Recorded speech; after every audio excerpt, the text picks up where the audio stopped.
semua fans Manchester United, sekarang aku bakal menemani kalian semua untuk memberikan informasi terbaru tentang klub kesayangan kita, yaitu Manchester United. Manchester United inti peluang bajak Fermin Lopez dari Barcelona. Manchester United dikabarkan telah memasukkan nama bintang muda Barcelona, Fermin Lopez, ke dalam daftar pemain incaran mereka di musim panas. Dilansir dari Fichajes.net, Manchester United telah mengidentifikasi Fermin Lopez sebagai target potensial untuk memperkuat tim di musim depan dan siap menjajaki peluang merekrutnya di bursa transfer musim panas. Gelandang Barcelona itu tampil impresif musim ini, menjadi aset berharga dalam sistem Blaugrana. Pemain berusia 21 tahun ini menunjukkan perkembangan konsisten dengan kontribusi gol serta fleksibilitasnya di lini tengah. Man United menilainya sebagai profil ideal untuk memperkuat skuad, terutama dalam peran gelandang kreatif dengan kemampuan menyerang. Dengan kehadiran Kobbie Mainoo yang sudah mapan di tim utama, perekrutan Lopez dianggap sejalan dengan rencana permajaan di lini tengah klub. Namun, Barca kemungkinan tidak akan melepasnya begitu saja. Meskipun menghadapi tekanan finansial, Dewan Klub tetap menghargai Lopez sebagai bagian penting dari proyek jangka panjang mereka. Kontribusinya tidak hanya memperkuat tim saat ini tetapi juga menjadi simbol komitmen terhadap stabilitas dan pengembangan pemain muda.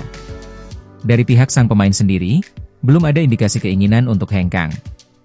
Lopez terus mendapatkan menit bermain signifikan dan telah mengukuhkan tempatnya di tim utama, yang semakin menguatkan niatnya bertahan di Barca. Meskipun Man United memiliki kemampuan untuk mengajukan tawaran menarik, negosiasi diprediksi tidak akan mudah.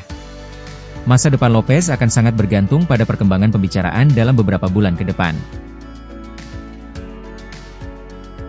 Rooney beri saran penting untuk Rasmus Højlund agar jadi predator di MU. Legenda Manchester United, Wayne Rooney, memberikan sebuah saran agar Rasmus Højlund bisa menjadi mesin gol bagi setan merah. Apa katanya? Sejak direkrut dari Atalanta dengan nilai transfer 72 juta pound sterling pada 2023, Rasmus Højlund telah mencetak 17 gol, membuatnya semakin menjadi sorotan di musim keduanya bersama Manchester United.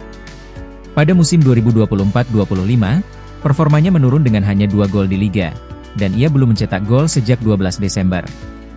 Dukungan datang dari rekan setimnya, Lisandro Martinez, yang menilai bahwa pemain lain juga bertanggung jawab dalam menyediakan umpan yang cukup untuk Højlund.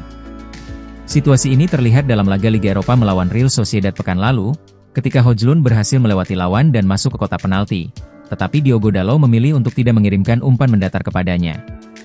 Wayne Rooney ikut memberikan komentar terkait performa buruk Højlund pada musim ini. Berkaca pada hasil imbang MU saat menghadapi Arsenal akhir pekan kemarin, Rooney menyarankan agar Højlund bermain lebih sederhana sebagai seorang striker. Melakukan lari ke dalam kotak penalti adalah hal yang mudah. Højlund harus memiliki keinginan untuk masuk ke dalam kotak penalti, ujar Rooney kepada BBC Sport. Dia berlari, lalu untuk beberapa alasan dia berhenti. Jika ia melanjutkan larinya, maka ia berada di tempat yang tepat di sekitar kotak penalti sekitar 6 yard untuk melakukan tap-in untuk mencetak gol kemenangan saat tendangan Bruno Fernandes berhasil diselamatkan. Ketika Anda tidak memiliki kepercayaan diri, Anda harus memastikan bahwa Anda berhasil masuk ke dalam kotak penalti dan menempatkan diri Anda pada posisi di mana Anda dapat mencetak gol. Kami masih menunggu untuk melihat Højlund menemukan kembali performa terbaiknya untuk United, namun penting untuk menunjukkan bahwa seluruh tim belum berada dalam kondisi terbaiknya. Saya merasa untuknya dari sudut pandang itu karena, 9 dari 10, penyerang mengandalkan rekan setimnya untuk memberikan umpan. United belum bermain dengan baik atau menciptakan peluang yang cukup, jadi dia tidak berada dalam tim yang mendominasi penguasaan bola, menggiring bola ke belakang pertahanan atau memasukkan bola ke dalam kotak penalti. Ribuan penggemar Manchester United gelar protes menentang kepemilikan klub. Ribuan penggemar Manchester United menggelar protes besar menjelang pertandingan Premier League melawan Arsenal di Old Trafford, yang berakhir imbang 1-1. Protes ini menjadi yang terbesar sejak Sir Jim Ratcliffe mengambil hampir 30% saham klub tersebut. Menurut laporan Simon Stone selaku kepala reporter sepak bola BBC Sport, para penggemar memulai pawai panjang hampir 1 mil menuju stadion. Sepanjang perjalanan, mereka menyalakan suar dan meneriakkan yel-yel menentang keluarga Glazer dan Ratcliffe, terutama terkait kenaikan harga tiket sebesar 66 pound sterling, yang baru-baru ini diumumkan oleh pihak klub. Beberapa spanduk dengan pesan protes terlihat dalam aksi besar tersebut, di antaranya bertuliskan, "Kami ingin klub kami kembali," dan 1 miliar pound sterling dicuri, yang merujuk pada jumlah uang yang telah digunakan untuk membayar utang yang dibebankan kepada Manchester United sejak keluarga Glazer mengambil alih klub Premier League tersebut pada tahun 2005. Protes yang berlangsung dengan suara lantang ini mencapai Old Trafford tepat setelah pukul 4 sore, sebelum akhirnya bergerak menuju terowongan Munich. Gelombang ketidakpuasan terhadap kepemilikan klub terus meningkat, dan protes ini menunjukkan bahwa para penggemar masih menginginkan perubahan besar dalam struktur kepemimpinan Manchester United. United sendiri hanya bisa bermain imbang 1-1 melawan Arsenal di laga ini. Setan Merah unggul lebih dulu melalui gol tendangan bebas Bruno Fernandes sebelum disamakan oleh gol Declan Rice. Hingga akhir laga, tidak ada lagi gol lain yang tercipta.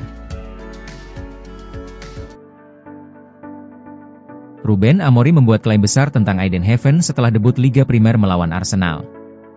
Ruben Amorim sangat senang dengan kontribusi Eindhoven pada debutnya di Liga Primer untuk Manchester United melawan mantan klubnya Arsenal. Pemain berusia 18 tahun itu meninggalkan The Gunners pada bulan Januari dengan jalan menuju tempat di tim utama terhalang oleh sejumlah bek tengah berpengalaman. Namun, krisis cedera pertahanan United telah memberikan kesempatan kepada remaja itu untuk mengesankan bos barunya jauh lebih awal dari yang diantisipasi.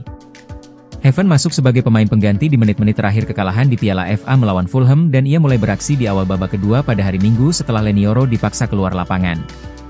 Bermain di sisi kiri dari 3 bek, Heaven tampil mengagumkan dan berpegang teguh pada tugas bertahannya sementara ia juga tampak nyaman dalam penguasaan bola. "Saya pikir dia bermain sangat baik," kata Amorim saat diminta menilai penampilan Heaven. "Dia sangat nyaman dengan bola. Sangat santai, sangat agresif dan saya pikir kami memiliki pemain yang sangat bagus di sana." Ketika ditanya mengapa ia terpaksa mengeluarkan Yoro saat jeda, Amorim menambahkan, "Leni mengalami cedera pada kakinya. Kita lihat saja apakah ia siap untuk pertandingan Kamis." Meskipun kebobolan gol penyeimbang pada menit ke-74 sebelum kehilangan beberapa peluang bagus untuk memenangkan pertandingan, itu adalah sore yang menggembirakan bagi United yang para pendukungnya memprotes kepemilikan klub sebelum, selama, dan setelah pertandingan. "Saya pikir kami bermain dengan baik," kata Amorim. "Tentu saja kami tidak ingin bermain seperti ini dengan bertahan terlalu lama dan memberikan bola kepada lawan. Dengan semua permainan dan karakteristik pemain. Victor Lindelof misalnya, yang tidak banyak bermain. Casemiro lebih nyaman dalam permainan seperti ini." Lawannya. Pertandingan terakhir sebelum Liga Champions adalah tekanan tinggi dari PSV, 1-1. Mereka lebih sulit dibuat seperti ini. Kami punya beberapa pemain bagus dalam transisi. Alejandro Garnacho bermain sangat bagus. Itu hal yang wajar. Kami mencoba mempertahankan starting 11 hingga gol terjadi. Saat kebobolan, para pemain kelelahan. Kami mencoba memilih momen terbaik untuk menekan lawan. Saat melatih Manchester United, Anda tidak boleh bermain seperti itu. Anda harus berusaha memenangkan pertandingan. Saya tahu terkadang hal itu membuat para penggemar frustrasi. Kami harus menghadapinya dan terkadang melakukan hal-hal yang tidak populer.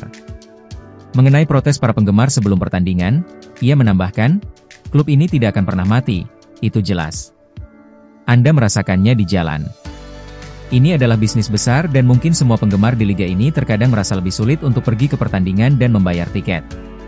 Kami ingin memberi mereka banyak usaha. Di masa mendatang, kami tidak akan bermain seperti itu." Jangan lupa untuk like, komen semenarik mungkin, dan cantumkan IG kalian di kolom komentar.